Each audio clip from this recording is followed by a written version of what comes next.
खुशामदीद। आज हम एक बहुत ही अहम ज़हनी तब्दीली पर बात करेंगे। ये एक ऐसा सफ़र है जो किसी भी लीडर के काम करने का अंदाज बिल्कुल बदल सकता है। यानी एक फिक्सर जो सिर्फ चीज़ें ठीक करता है, उससे एक कोच बनने का सफ़र जो लोगों को सिखाता है। तो चलिए इस बात को एक सवाल से शुरू करते हैं जो शायद बहुत जाना पहचाना लगे। कभी ऐसा महसूस हुआ है कि बस हर वक्त टीम की गलतियां ही ठीक करते रहते हैं, जैसे हर वक्त बस आग बुझाने में लगे हों? ये बिल्कुल ऐसा है जैसे आप एक चक्कर में फंस गए हों।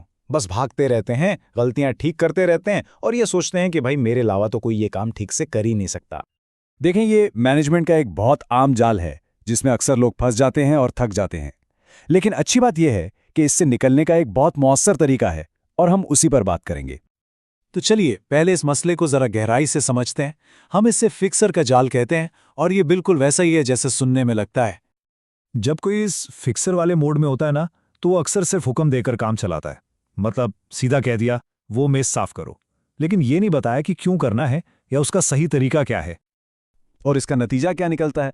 नतीजा ये होता है कि पूरी टीम आप पर इन्हिसार करने लगती है। हर छोटे बड़े काम के लिए वो आपके हुक्म का इंतजार करते हैं और इस तरह काम की रफ्तार आपकी वजह से रुक जाती है। अच्छा, तो अब मसले से हल की तरफ आते हैं। यहां सोच में एक बहुत बड़ी तब्दीली लाने की जरूरत है, यानी एक बॉस की तरह सोचने के बजाय एक कोच की तरह सोचना। अब जरा यहां देखें, कितना वाज़ेह फर्क है दोनों अंदाजों में। एक तरफ है वो मेज साफ करो, साफ सीधा सा हुक्म, और दूसरी तरफ है सिखाना, यानी कैसे और क्यों समझाना।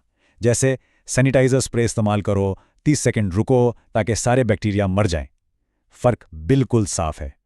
और यहां सबसे अहम नुक्ता यह है, कोचिंग से आप अपने जैसी सलाहियत वाले और लोग तैयार करते हैं। यानी सिर्फ एक माहिर होने के बजाय आप माहिरीन की एक पूरी टीम बना लेते हैं। ये बात इस पूरी सोच का निचोड़ है कि असल मकसद खुद काम में बेहतरीन बनना नहीं है, बल्कि ऐसे लोग तैयार करना है जो उस काम में बेहतरीन हो। यही एक उस्ताद लीडर की पहचान है। चलें अब इसे एक हकीकी मिसाल से समझने की कोशिश करते हैं। फर्ज करें कि एक बर्गर जॉइंट में बहुत रश वाला वक्त है। सूरत-ए-हाल कुछ यूं है कि एक नया मुलाजिम है जॉन, जो बर्गर ठीक से नहीं बना रहा। सॉस बाहर निकल रही है और बर्गर देखने में भी अच्छा नहीं लग रहा।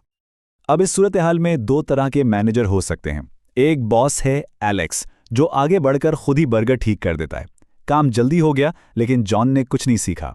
दूसरी तरफ कोच है लीजा, जो 1 मिनट रुककर जॉन को सही तरीका सिखाती है। ये एक तवील मुद्दती हल है जो जॉन को खुद मुख्तार बनाता है। जरा लीजा का तरीका देखें। वो हुक्म नहीं देती, वो एक बहुत जबरदस्त सवाल पूछती है। अगर तुम इस बर्गर के पैसे दे रहे होते तो क्या तुम खुश होते? ये सवाल फौरन जॉन को गाहक के नुक्ता नजर से सोचने पर मजबूर करता है और उसे अपने काम के म्यार की जिम्मेदारी लेना सिखाता है। तो अब जब हम ये समझ गए हैं कि कोचिंग क्यों जरूरी है, तो आइए देखते हैं कि उसे कैसे करना है।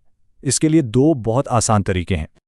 पहला तरीका है सैंडविच फीडबैक, यानी आप बात तारीफ से शुरू करते हैं, फिर बीच में इस्लाह की बात करते हैं और आखिर में हौसला अफजाई के साथ बात खत्म करते हैं। इससे फीडबैक कबूल करना बहुत आसान हो जाता है। दूसरा तरीका है दिखाएं, करें, जायजा लें। बहुत आसान है। पहले आप खुद काम करके दिखाते हैं, फिर आप उन्हें करने देते हैं और खुद देखते हैं, और आखिर में आप उनके काम का जायजा लेकर फीडबैक देते हैं। और ये चक्कर तब तक दोहराते हैं जब तक वो काम में माहिर ना हो जाएं। जब इन तरीकों को रोजमर्रा की आदत बना लिया जाए, तभी एक मैनेजर वाकई एक उस्ताद लीडर बनता है। देखें, बेहतरीन कोचेस की एक आदत होती है, वो हमेशा उसूलों के पीछे की वजह बताते हैं। सिर्फ ये कहना काफ़ी नहीं कि गाहक की मेज़ पर लाल कपड़ा इस्तेमाल मत करो। समझाना पड़ता है कि आखिर ये उसूल है ही क्यों। जब टीम को वजह मालूम होती है, जैसे इस मामले में सेहत और हिफाजत, तो वो उस उसूल को ज्यादा संजीदगी से लेती है और इस पर अमल करती है। अब जरा खुद सोचिए, हम स्टॉक को रोटेट करने के लिए फीफो यानी फर्स्ट इन फर्स्ट आउट का तरीका क्यों इस्तेमाल करते हैं? इस उसूल के पीछे क्या वजह है? और आखिर में सबसे बड़ी ज़हनी तब्दीली यही है, एक बॉस को काम में सिर्फ मसला नजर आता है, लेकिन एक कोच को लोगों में सलाहियत नजर आती है। ये सिर्फ गलतियां ठीक करने का नाम नहीं, बल्कि अपनी टीम को आगे बढ़ाने का नाम है। तो इस बात को हम इस सवाल पर ख़त्म करते हैं। आप कल क्या सिखाएंगे? कोच बनना एक दिन का काम नहीं, लेकिन इसकी शुरुआत सिर्फ एक फैसले से होती है कि आज से सिर्फ चीज़ें ठीक नहीं करनी बल्कि सिखानी है। बस वो पहला कदम उठाने की देर है।